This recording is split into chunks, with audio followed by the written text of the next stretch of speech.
Madam. হ্যাঁ, আমাদের এই স্কুলটা সেক্রেটারি হাই স্কুল, এটা একটা প্রাইভেট ইংলিশ মিডিয়াম স্কুল। 1990-তে এটার এস্টাবলিশমেন্ট। আমাদের এই স্কুলটা ইউনিক আছে অনেকগুলো ওয়েজে।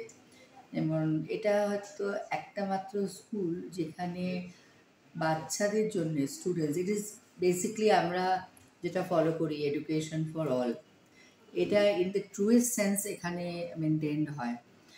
আমাদের এখানে সব শ্রেণীর বাচ্চারাই পড়ে অ্যান্ড বোর্ড রেজাল্টস ভীষণ ভালো হয়। টিচিং স্টাফ আমাদের সবাই they are all highly qualified. The main aspect যেটা আমি ভাবি কি এই স্কুলের একটা খুব বড় অবদান আছে টুয়ার্ডস এডুকেশন ইজ দ্যাট এটা প্রাইভেট ইংলিশ মিডিয়াম স্কুল, সব ফ্যাসিলিটিস একটা প্রাইভেট ইংলিশ মিডিয়াম স্কুলের সাথে আছে, কিন্তু এডুকেশনটা ভীষণই অ্যাফোর্ডেবল।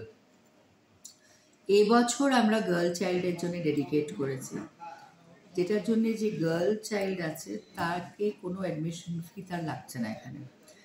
আমাদের 11-12-এর সব কটা স্ট্রিমস আছে, আর্টস সায়েন্স কমার্স সব আছে।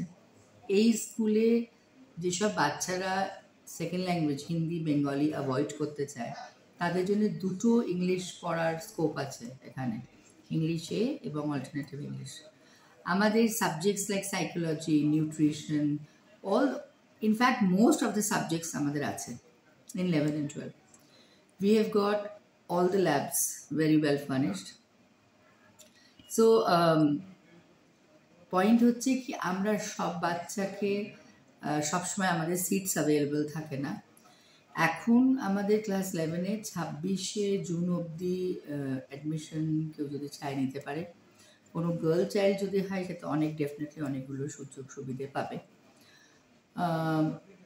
আমাদের অন্যান্য ক্লাসগুলোতে অক্টোবর অবধি আমাদের অ্যাডমিশনস চলে, মিড টার্ম অ্যাডমিশনও চলে ফর স্টুডেন্টস যারা ট্রান্সফারেবল জব কিংবা আর্মি, নেভি, এয়ারফোর্স কিংবা গভর্নমেন্ট সার্ভিসের বাবা আছে, তারা মিড অফ দ্য ইয়ার আসছে, তারা অন্য জায়গায় অ্যাডমিশন পাচ্ছে না, তাদের জন্য আমাদের একটা স্পেশাল কোটাতে ভর্তি হয়, তারা অ্যাডমিশন নিতে পারে।